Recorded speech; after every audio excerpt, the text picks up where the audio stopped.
Така, здравейте отново. Вече съм над самата арка. Това срещу мен е самотната скала.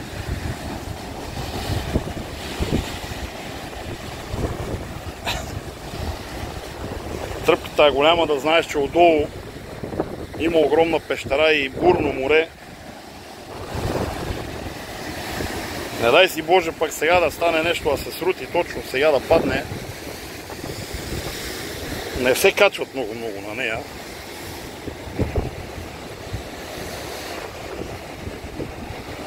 Но аз нали съм си...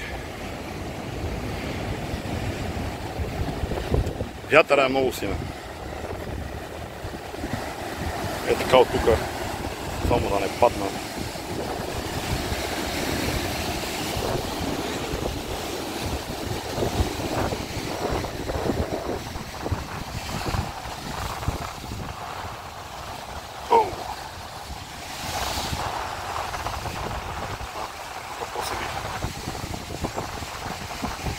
Ето къде бях.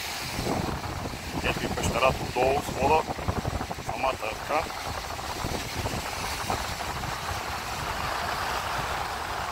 Каменния бряг.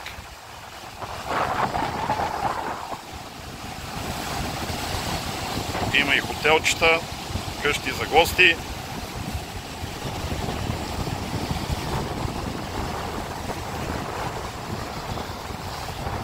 Значи доста е височко. Може би около 3-40 метра някъде. Тук едно време имало и пирати. Историята е доста интересна, който се интересува може да си я прочете.